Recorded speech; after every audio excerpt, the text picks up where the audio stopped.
Hi y'all, welcome back to my shop. Today we're going to work on the largest hollow form I've done to date. My friend Bill White from Tennessee brought me this beautiful piece of box elder. It's about 10 inches across and about 7 inches tall. He wrapped it in saran wrap with a trip down from Tennessee so it wouldn't smell up his car and to also keep him cracking. So let's get started. Okay, here's this log blank unwrapped. First thing I'm going to do is mark center on each side because I'm going to turn this between centers. So to mount it between centers, I'm going to use this two-prong center. I don't use this much because I don't normally turn things this size of wood. I'm going to put it in with the direction, with the spurs going in the direction of the grain. I'm going to hammer it in so it'll get a good bite. Okay, Bill did a nice job of cutting this on a chainsaw, better than I could have done for sure. So first thing we're going to do is kind of give it a spin and see if it's well balanced. And it's pretty close, but we got this end just a little bit heavier because it drops to the bottom. So we're just going to shift this just a tiny little bit away from the weight, maybe 1/8 of an inch, and then give it another try. And that looks pretty close. Okay, I got my turning smock on, got my face shield. I'm going to use this static cling thing, came out of the dryer. It gets rid of some of the dust and some of the static on my face mask. Give it a little bit of cleaning. Okay, got a 5/8 inch bowl gouge. Got this thing on low torque. Gonna turn it up slowly. We're not going to go very fast. I'm standing out of the line of fire. We turn the lathe up. And we're going to get up to maybe 400. It's turning smooth, so we're going to go up just a little bit. If we get up to about 500. Yeah, that's fairly well balanced. 500 I think is fast enough to get started. Make sure everything is tight. We're just going to do pull cuts to even up the bottom.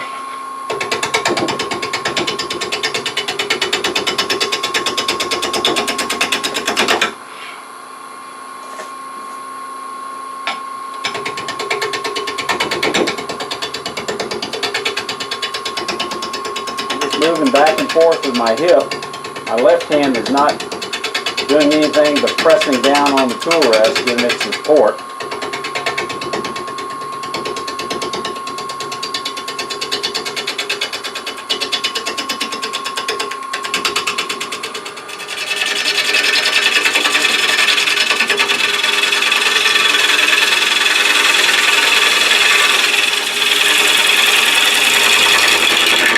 Pivoting it off the end. I got this rough surface here with these corners that I don't want to keep having it grab when I come through, so that's why I peel it off in the air as I move my way deeper. Oh, this is really going to be lovely. Really pretty stuff. Okay, now I'm going to change my tool rest position just a little bit. And we're going to start cleaning this surface up, trying to get a little more round. So we'll do this by degrees. Lock it down. Stand out of the way. I'm going to come in from the back side here and knock that corner off. Always spin it, make sure it clears. Okay, stand out of the way, turn it on. I think I can turn this up just a little bit, about 650. And again, with the tool on my hip, easing it into it.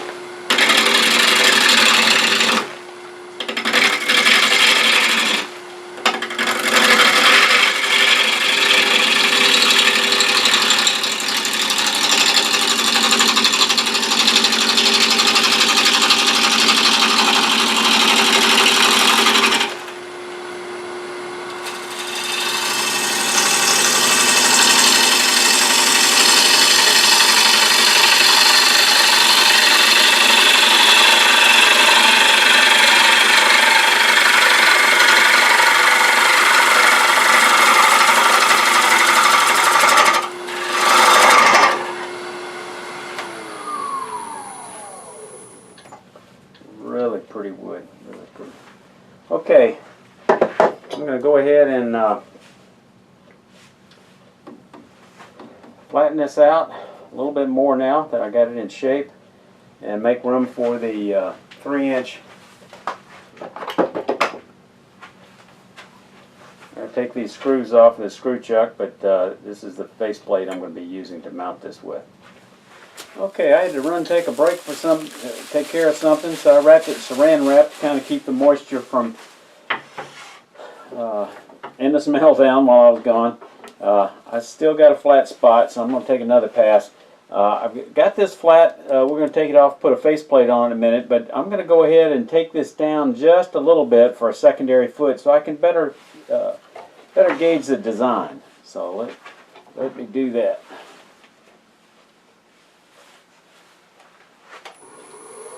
I'm going to come out here about where I think the faceplate is going to end.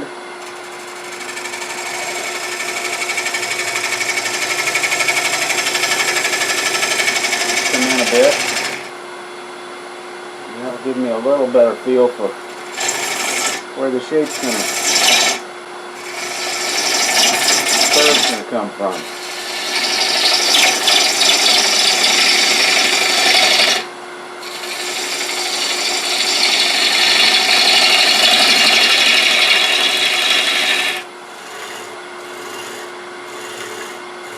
Watching the horizon over here for that shape.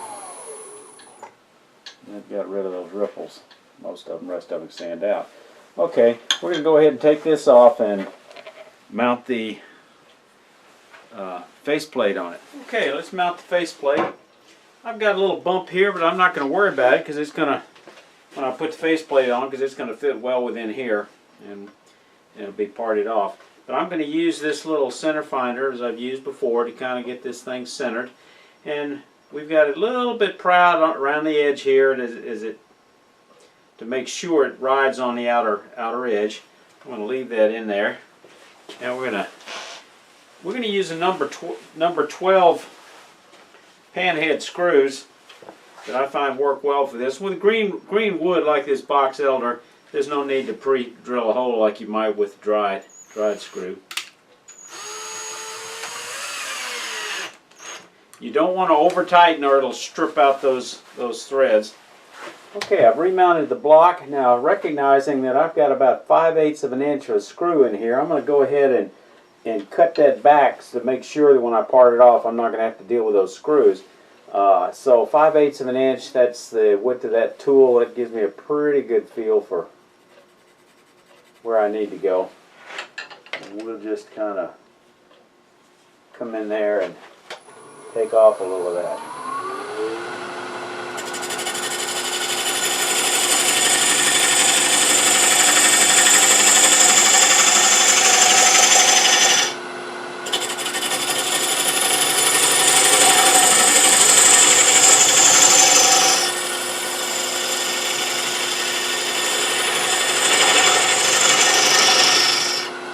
Okay, now I've got a better sense of that shape, so I've got to come back here and bring that shape around before we start hollowing.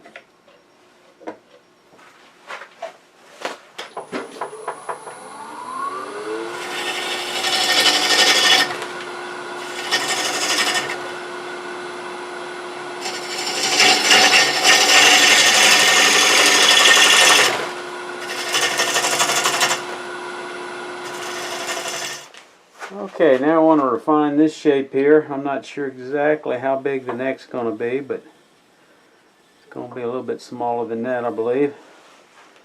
At least that'll give me a feel for something to focus in on. So I'm going to cut from here and bring it around to here.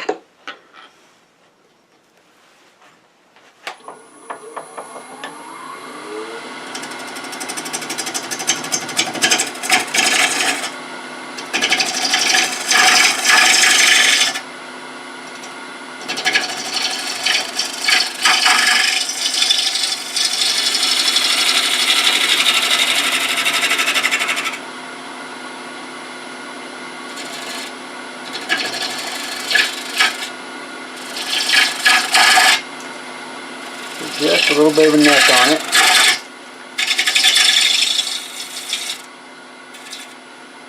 the wrong bowl gouge for that. I need a bowl gouge with a little more swept back grind. Come in there and move that cut around.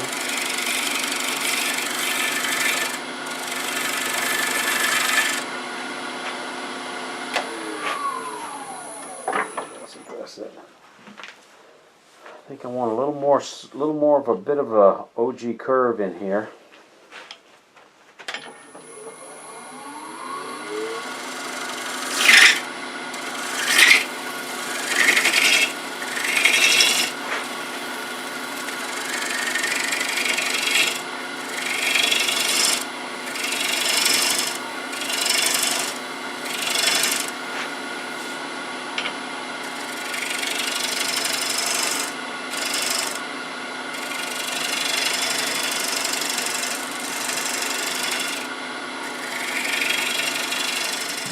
Okay, I'm going to drill to the bottom with my 1 inch, and I'm just eyeballing it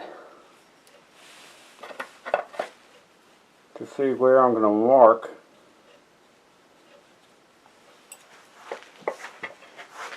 And I think that's pretty close. I'm just going to, before we do that, I'm going to just do a gentle curve there to ensure I get it centered. Get the drill bit turning on center. Hide the bevel and just gently come in here. Okay. Get that out of the way. Slow the lathe down.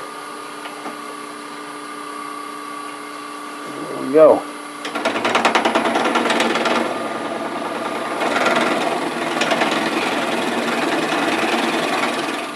Clear this a lot. I know there's some people that make hollow forms that are experts that never use a drill bit because they say it has a tendency to heat up the entry hole and cause, and some of that box elder stain looks good. It may tend to heat up and crack. Others drill, so you got to pick the experts until you get enough experience to develop your own ideas.